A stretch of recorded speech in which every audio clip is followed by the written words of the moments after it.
Welcome to our live meditation, wherever you are, whatever the time is where you are.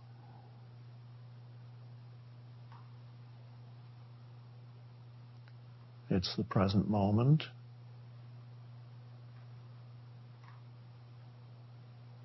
There's nothing else, ever.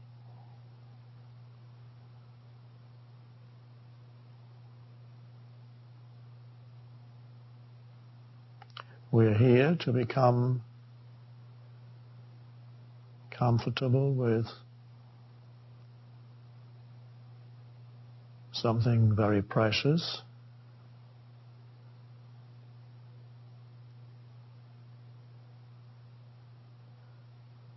that is both within and without, within you and without you, outside of you, and that is stillness.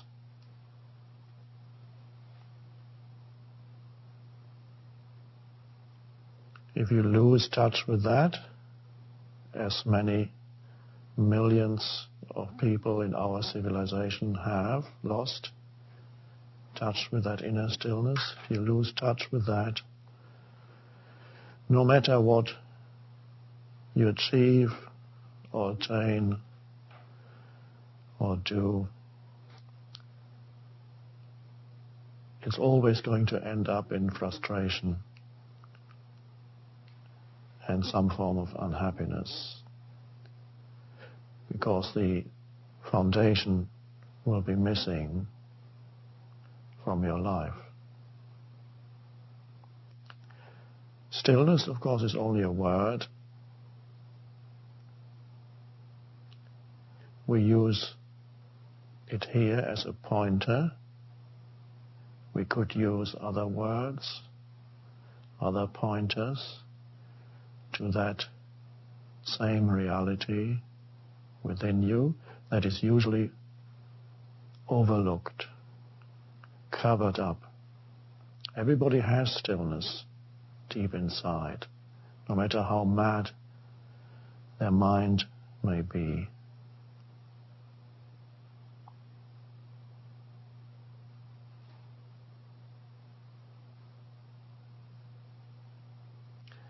The French philosopher Pascal must have realized this important truth when he said, "All of man's misfortunes derive from one single thing, and that is their inability to be at ease in a room."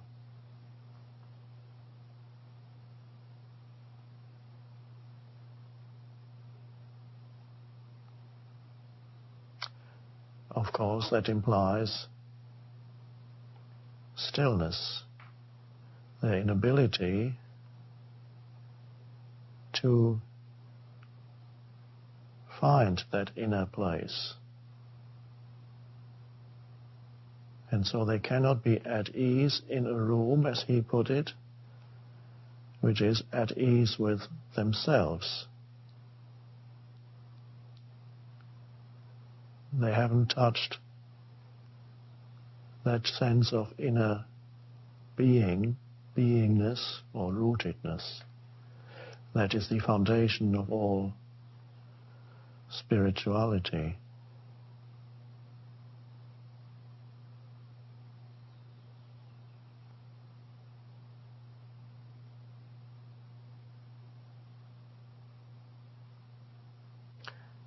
So this is what we are here to realize, not to do, because we are not doing anything. We are not doing a meditation. If you have the idea in your head that we are doing a meditation here, that will detract you from being. We are not doing anything. We're not even saying, okay, now we have to become still. We don't have to become anything. We just have to be with what is in this moment.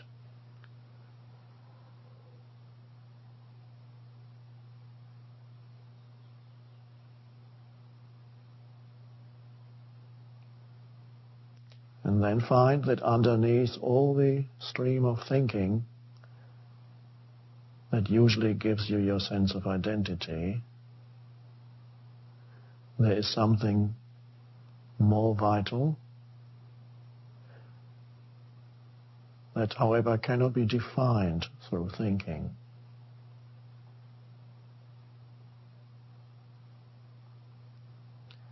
It is here, particularly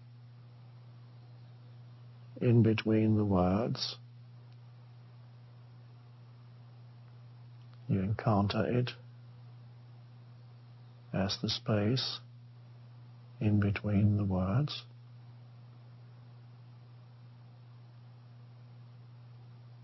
Which to the conceptual thinking mind is completely uninteresting and completely unimportant, completely meaningless. So to the extent that you are completely trapped in your stream of thinking, our meditation here is meaningless to the conceptual mind. And if you are trapped in thinking, you are the conceptual thinking mind. You are unaware of any other dimension, so you are trapped on that surface level of who you are.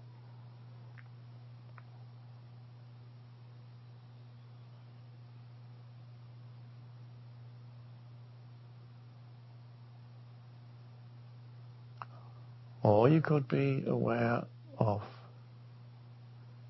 the gaps in between the words,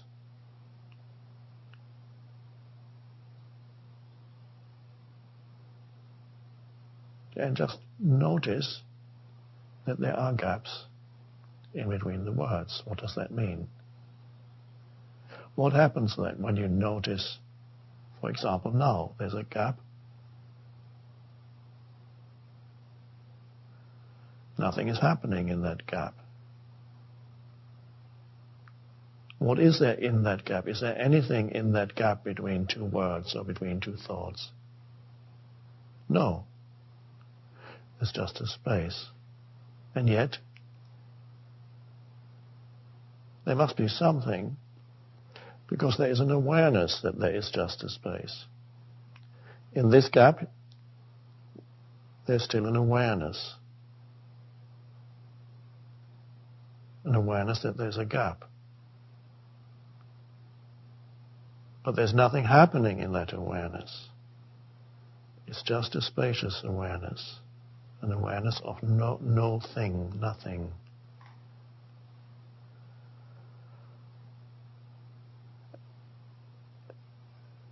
And what happens inside you when you're aware of the gap? Suddenly you've become still. Or you've realized that dimension of stillness that's always there in you. No thought. For a moment you're aware of the gap between two thoughts, or in this case, a brief gap between sentences or words, or even in between words.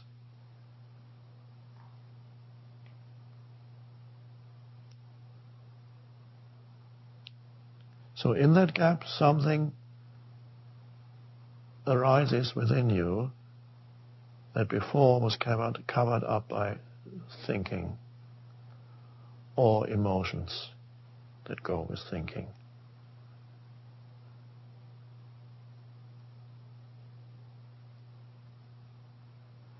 We could call that stillness, we could call that being, a sense of being or beingness, a deep sense of I amness. I am being, of course, the same as be. It's the first person singular of the verb to be. The realization that you are, I am, that you are, without any definition of who or what you are. In that space there is an awareness You are that, essentially. It is the very foundation for everything else. When a thought comes, it can only come because there is an awareness in which the thought appears. When a sense perception comes, it can only be there because there is an awareness in which the sense perception appears. What you see, what you hear, what you touch, feel, taste, smell. There is an awareness in which the world appears, the light in which it appears, you could say. A consciousness in which it, a field, a space, whatever. The words don't matter. The realization matters. That the foundation of who you are is that space, or that light of consciousness. It has no form. You have no form on that level. Everything else is form. Thought forms, emotional forms, and sense perceptions of the physical forms around you. It's all form. Now, to most people, that's all there is. Their life consists of absorption in forms. Thought forms, sense perceptions, emotional forms. That's their life. They pursue form.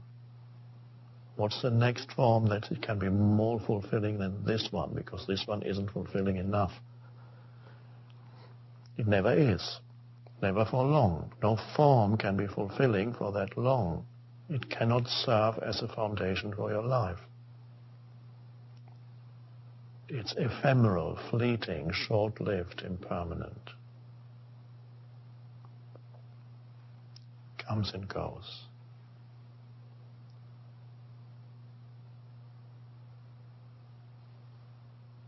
But what is it that enables it to be?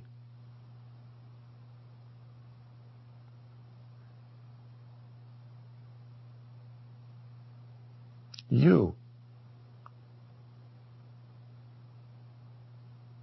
The entire world arises where you are. An entire world, an entire universe arises at that focal point.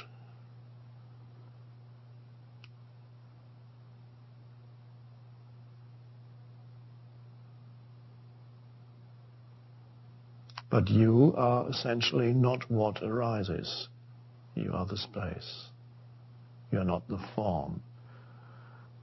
That's a temporary aspect of who you are.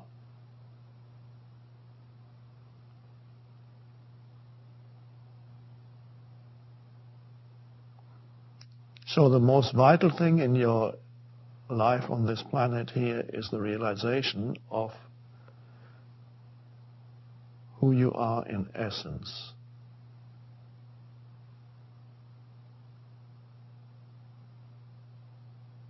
And that essence has no form.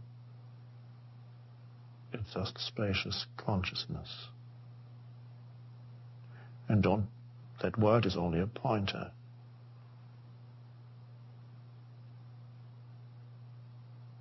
Stillness.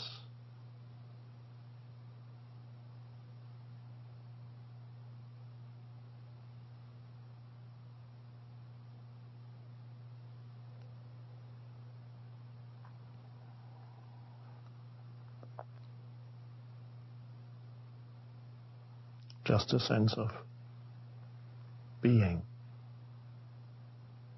with no particular content. Now, does it have to be lost? Let's say you have glimpses of it here, or perhaps more than glimpses. Connectedness with who you are on the level of the formless, that you are the formless, the timeless. It goes together.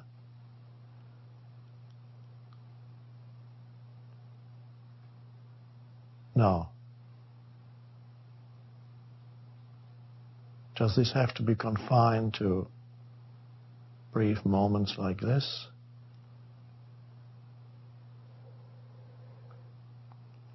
Or can that be active realization in your daily life.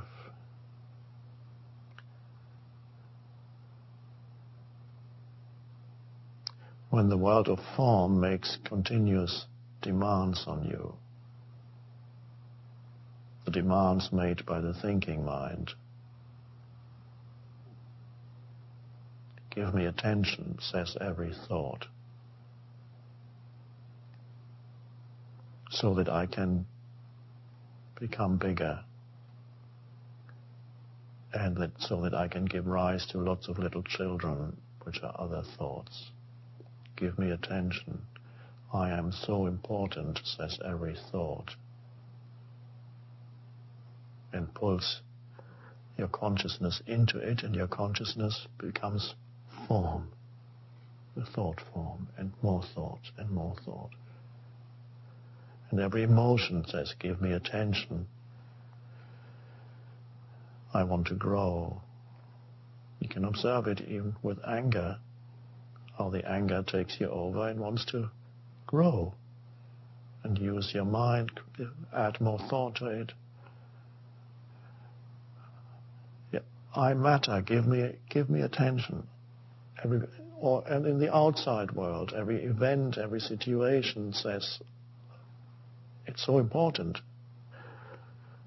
It may be important relatively, but it's not important in absolute terms, because whatever the problem is now won't be the problem in a few years, or tomorrow, or in 100 years. Everything changes.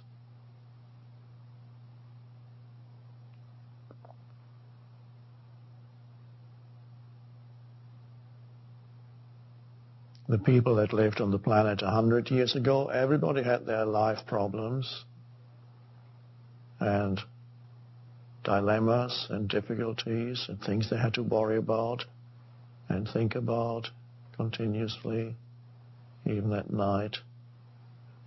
Where are all their problems now? Gone with them.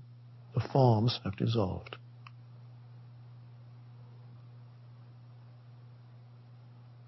And everything was so important,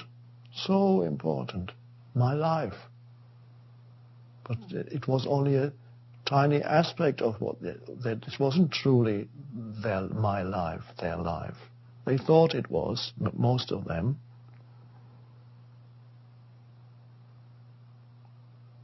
And perhaps very few realized the deeper dimension, where the problems and the preoccupations and the whatever makes demands upon you on the level of form is secondary, is not of absolute importance.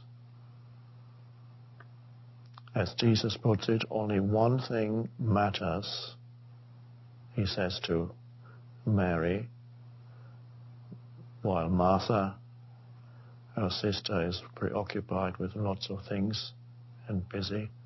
Only one thing matters, and you have chosen that one thing. Many parables in Jesus is about the one thing. He finds the one valuable coin and sells everything else. The one thing that truly matters. Everything else will be added, is an addition. But there's a one thing. But of course, the one thing is not a thing. We have to call it thing because words reflect things, like the words are in themselves things, but that one thing that matters absolutely is not a thing. It has no form.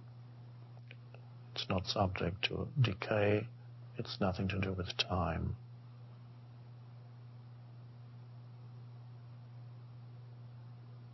It's inseparable from who you are.